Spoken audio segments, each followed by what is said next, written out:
Welcome to Breaking Financial Chains, where we combine practical money guidance with emotional healing to help you break free from financial limitations. I'm Tanya Ibberson, your financial wingwoman. Hi there, and welcome to another episode of Breaking Financial Chains, the podcast. I'm so happy that you're here. Today's episode is, I'm going to go so far as to make quite a brave and bold statement. Regulated people make better money decisions. There we go. I'm going to go out on a limb and say it because I believe it to be true. And this is more the direction of the kind of direction that I want my work to go, is to help show people that that's what this stems from. So the theme for today is around nervous system regulation, behavioural economics and emotional self-leadership. So let's dive straight in because I'm super excited about this. Telling yourself that you need more willpower when it comes to dealing with money is a complete fallacy. This is not about habit creation necessarily. I mean, that can help, obviously, but not having the habits in place, not having the systems in place, not having the willpower is not the reason you feel the way you feel about money. What you need is more regulation. And in terms of, it's that age-old statement that I see regularly and hear regularly from clients where they say to me, I know what to do with my money, but I just can't seem to do it. I know that I need to save. I know that I need to have a certain amount in a savings account. I know I should be investing. I know this. I should be looking at my bank statements. And yet they're not. And they're not broken. This is something that we need to talk about more openly and allow other people to see, oh, thank God, it's not just me. Okay, this is normal. This is actually the majority of people that are feeling this way, that are in this loop, this constant carrot and stick, and if I do it more, I'll feel better, and yet using that as a something to hit themselves over the head with. So if we normalise this more, this can only be helpful for more people. If your nervous system is in survival mode, no budget in the world will work for you. No system, no habit is going to help you get to a place where you will feel okay about it. The nervous system work has to come first. So when we talk about regulation, what do I mean? What do I mean to be regulated? Well, when we are regulated, our nervous system is in a calm and grounded state. We're not agitated, we're not distracted, we haven't got an elevated heart rate, we're not fidgety, we feel pretty good about ourselves. We haven't got anything that's sort of playing on our mind. We are normally in that state, well, you'll know yourself, we're normally in that state. It might be when you first wake up in the morning, it might be when you've got your work done for the day, whenever it is. It might be when you're in the bath and you're able to switch off and you've got the door locked and nobody can come and interrupt you. It might be when you're out on your own in nature, having a walk, going for a run, going to the gym, whatever that looks like for you. This is when we're calm and we're grounded and we're able to focus on something that makes us happy or brings us joy or helps us to feel as though we're accomplishing something. So during that state, we're not flooded with panic, we're not filled with urgency or shame, and we're not hyper-vigilant of our surroundings because we don't need to be, because we feel completely safe. And when we're in that state, we have access to clarity. We are able to make decisions calmly. We have the ability to forward think, and we have self-trust. We know that we've made the right decisions for us with all of the information that we have available at the time. When we're dysregulated around money in particular, then our brain shifts. And I've talked about this in an earlier episode. If we think about the physiological structure of our brain, we have elements that do the very basic functioning. It's part of the the central part of the brain, the brain stem that feeds into our spine. We've got the emotional part of the brain. This is simplifying things massively, by the way. We've got the emotional part of our brain, which sits in the centre, and that's where our amygdala sits. And then we've got the thinking part of the brain, which sits over the top, and that's the prefrontal cortex. If we hold your hand in a fist with your thumb in the centre of your hand, that's a pretty good visualisation of what the brain looks like. When we are in fight or flight or freeze mode, when we are dysregulated, our prefrontal cortex completely shuts down. It goes offline. We can't access the logical, strategic thinking part of our brain.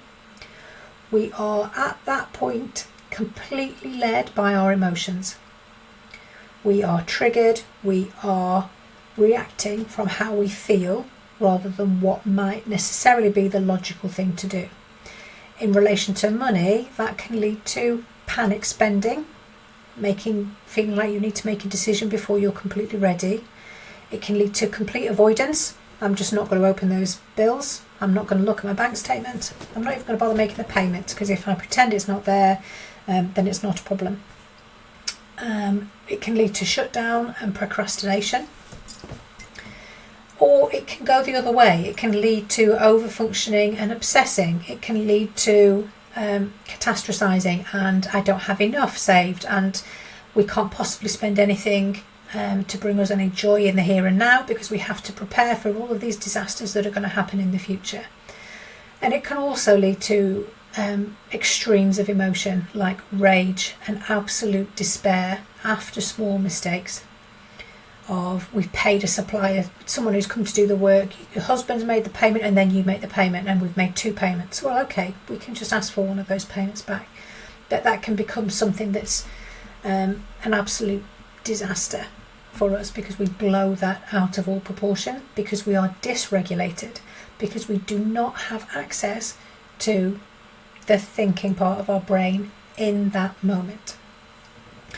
Now, why this affects high functioning individuals, particularly women, and I'm talking to women because those are the most common examples of who I work with, and I am one, and I have lived in this state myself, so I do feel I've got the expertise and the lived experience to be able to share this with you.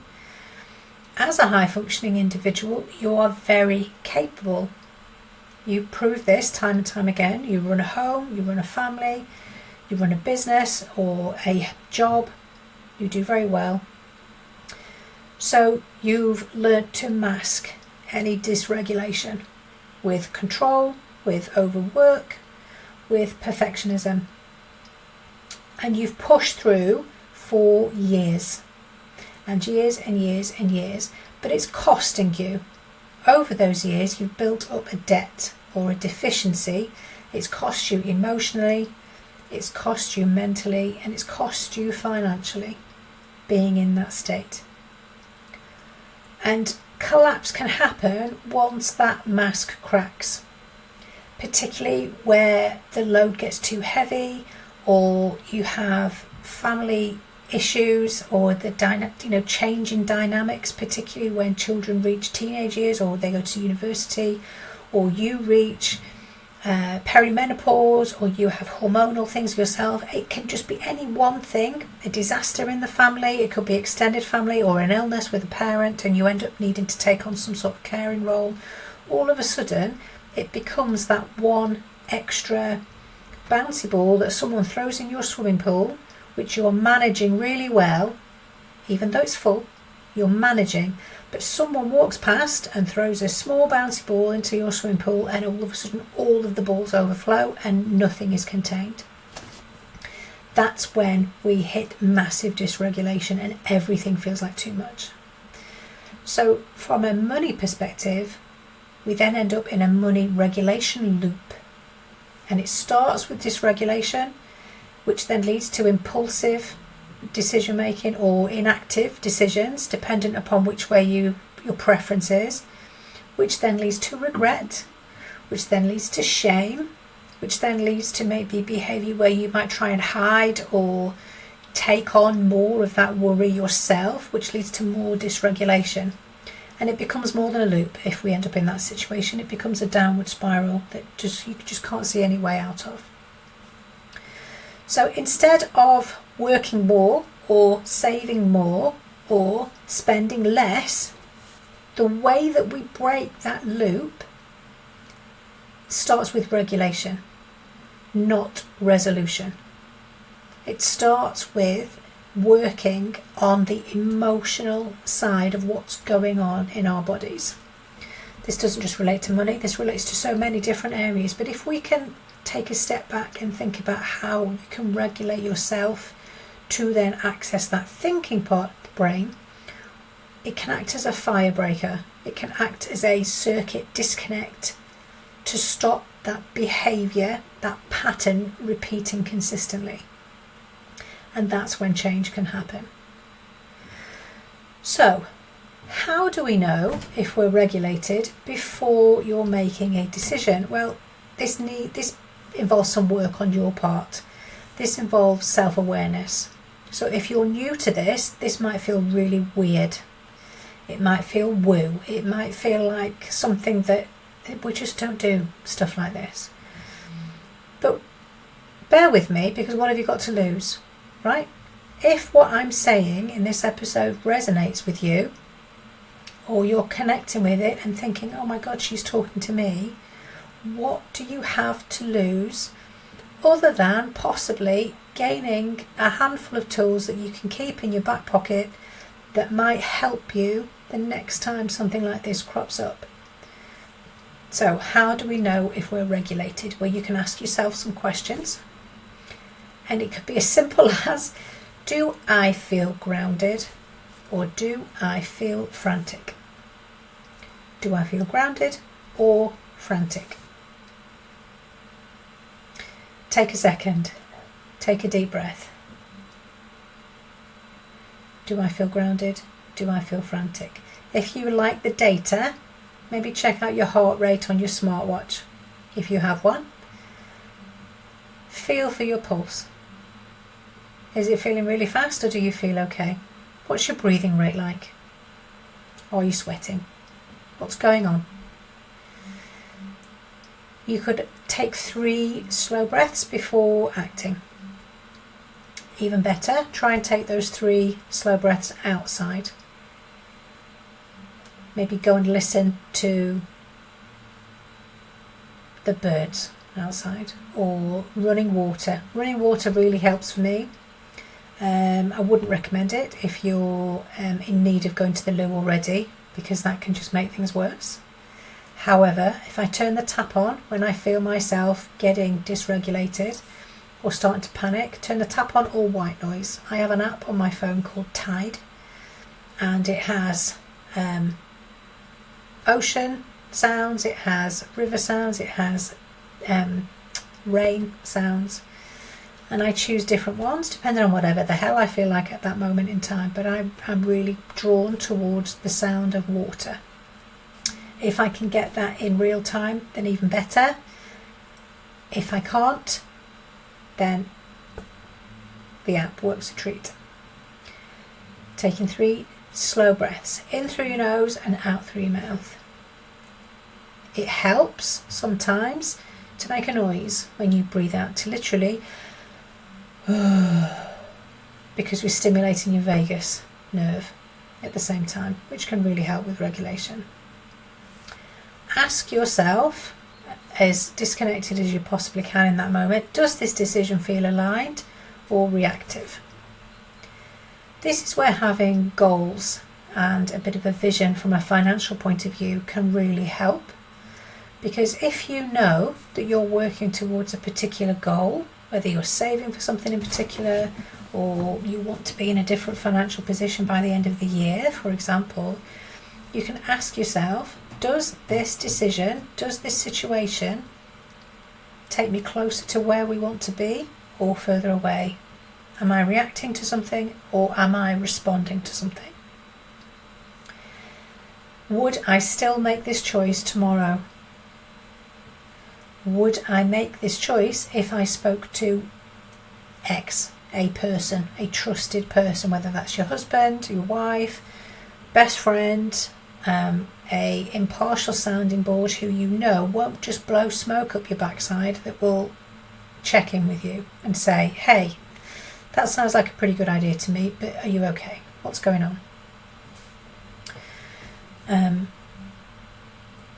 Learning to ask yourself questions like that and listening to the response is a brilliant way to build self-trust and confidence that we do know what we want. We do know what's important to us and what can wait. We usually are dysregulated, or we're too overloaded to make a clear decision. It goes back to that having access to your prefrontal cortex, to having access to your thinking brain. And we're human, so it's important that we give ourselves that grace.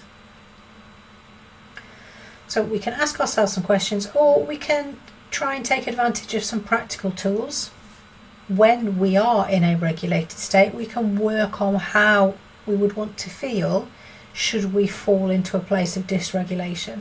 So we can build up some practical tools to create that state for ourselves. And this is very much around experimentation and just trying things out to see what works for you. Some things work brilliantly, some things work for me, some things make me feel like a complete idiot. So I'm not going to fall over backwards in doing any of those things. If I'm in a public place, for example, I'm not going to audibly exhale unless I don't mind. If everybody's going to turn around in the coffee shop and look at me with my eyes closed and my noise cancelling headphones on. Totally up to you though, whatever floats your boat. If that works for you, then great, do that.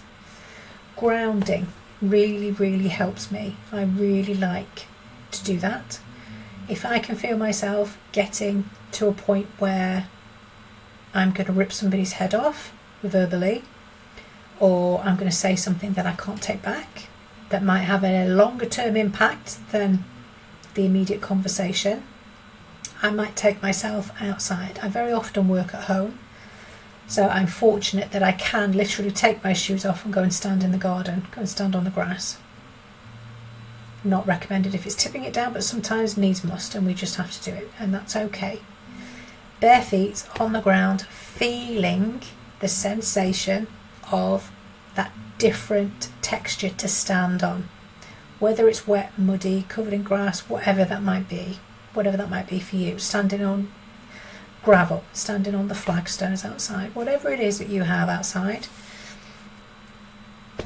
It's taking yourself away from that situation and giving yourself that 5-minute grace period to just stop thinking and come back.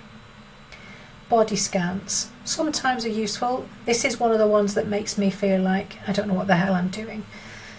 But sometimes it does work. Sometimes if I do it in a guided session with a therapist or a coach, I can find these really useful. So it's about starting the way that I do it. I start at the top of my head and I gradually work my way down my body, and I notice what I'm feeling and where I feel it.